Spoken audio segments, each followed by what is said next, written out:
Today we're going to show you how easy it is to set up a new list in your Aweber account. By the end of this video, you'll know how to set up a list, customize your confirmation email, create a welcome message, and get a form built and on your site, turning those visitors into subscribers.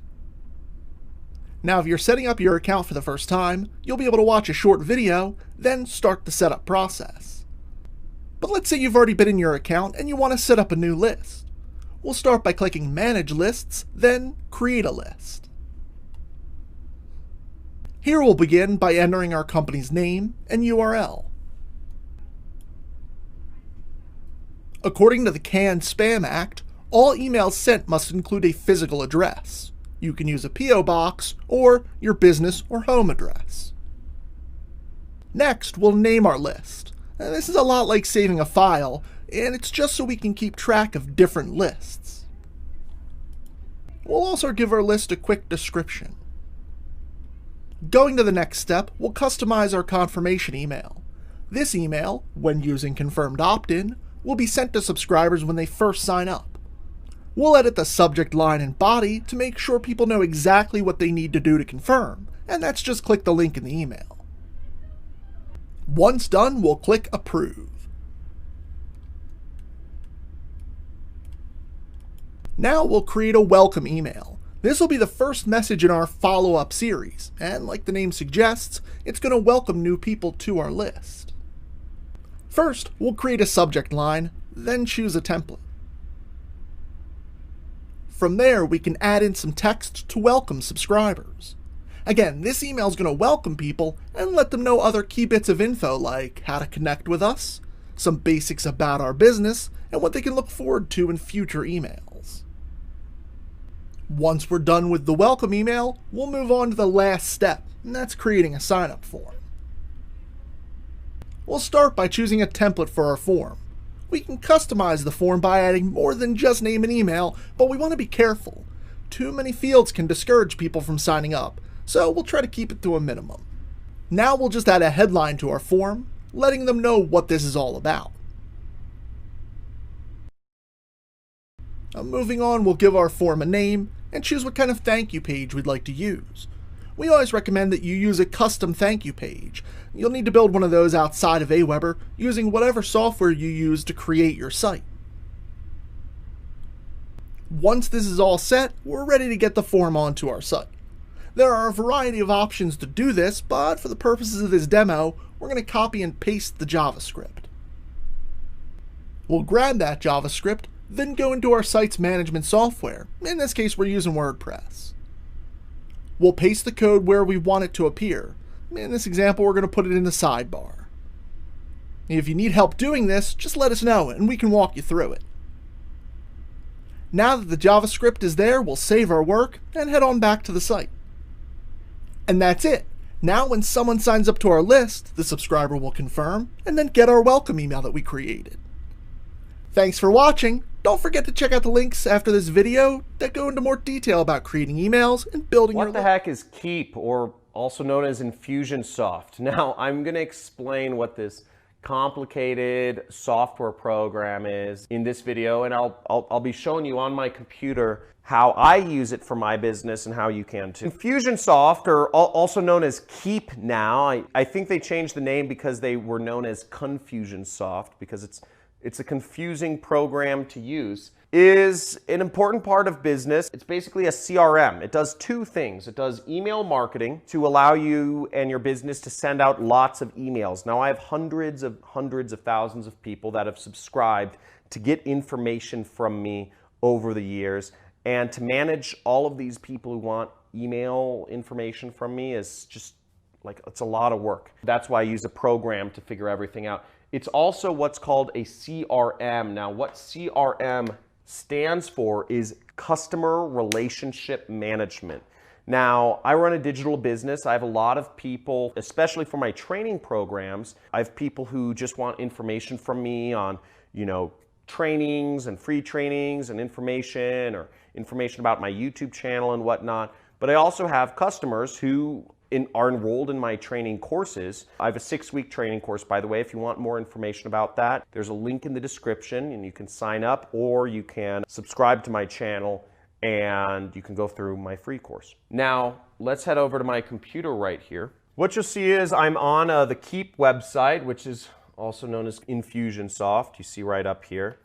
And they changed their name again because I think it's a confusing program. And I actually don't think it's that confusing. It's just funny to make fun of them because they're so self-aware about this issue. Generally speaking, it's the first CRM program that people use in their business. So people who have never used a CRM before, it's confusing because it's a big database. Now here I am in my instance of Infusionsoft, and it gives me a lot of information. The last 30 days I've sent over 1 million emails and all this jazz.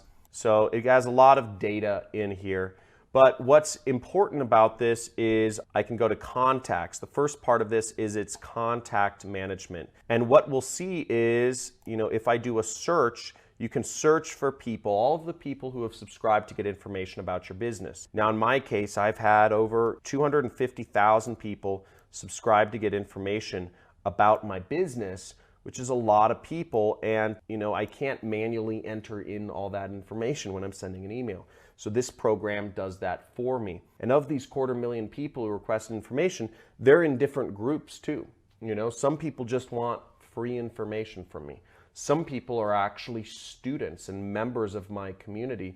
I communicate with them in a different way. So really, I send different communications to these two groups of people, and I have them separated within this actual program. Let's do a search for my friend Tyler. Now, I can look up somebody's information in here, and I can see, what they've done. They registered for my webinar earlier this year, but they didn't attend the webinar, okay? So I can see this sort of information in Infusionsoft, and this allows me to send different messages to that person by setting different tags. So I can also see if this person is opening or not opening emails from me, depending on what emails I'm sending out at the time.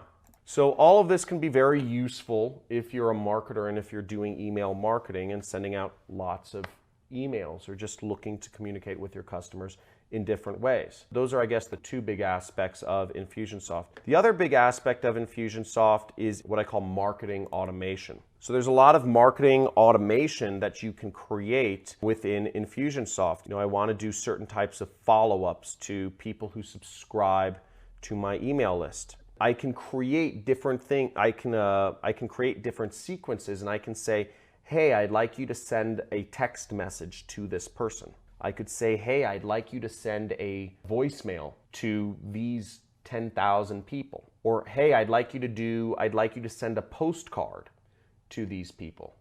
Or I would like my sales representatives to schedule calls with these 10,000 people. I can do all sorts of things with people who have gone through and contacted me. Again, it goes much further beyond email marketing. It goes to text message marketing, voicemails, sending letters, etc.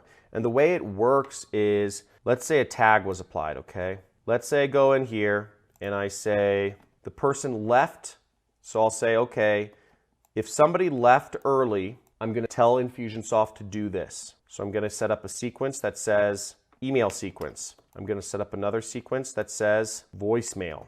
Let's start with this. I'm going to drag these two arrows over there, and let's say I set a delay timer and I say wait 3 days and then send the person an email. So I give it rules, run on a weekday. I say use the contacts time zone and send the email at 8 a.m.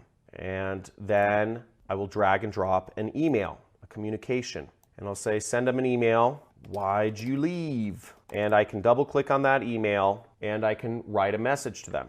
Okay, I won't go through the whole process of writing a message, but basically I'll select a plain template and I will say use template. This will populate whatever the person's name is. It says, hey, first name, and I'll say, why the heck did you leave my training early? My robot assistant thinks you're crazy. If you want to schedule another time to go through the training, follow this link here, www.training.com.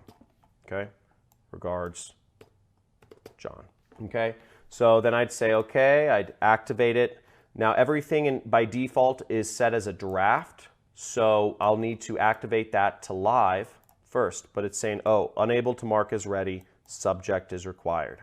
So I'll just enter a subject right up here. I'll say, why'd you leave, bro? And then I said ready, and then I'll go back by just clicking on the email sequence. Now I could also set up a number of other communications. So I don't know if I can actually do this from this, but I could say wait 3 days and then send the person a voicemail. And I could create a voicemail and record it and upload it and have it send a voicemail. I could also have Infusionsoft send them a fax or a letter. I could actually create a letter and have it sent to the person and say, hey, you still haven't attended the training. Why did you leave? Now I could do this all, then I could activate it as ready. I'd activate the whole sequence as ready. So now, let's say somebody doesn't attend my training. I could send them a voicemail, a fax, a letter, an email, all of the above to ask them to come back to my training. This is the power of marketing. Now, there's a lot of ways to do this, but the point being, you can make this more and more complex if you want. You could have 1 billion different sequences, you can have more rules. Get very cumbersome to have this much marketing, but at the same time, to have, a single person, me, having 250,000 people to contact and being able to send them all emails, voicemails, text messages, letters, faxes. It's unbelievable that each one of us has this power to affect so many people. And this is how you create a digital tribe.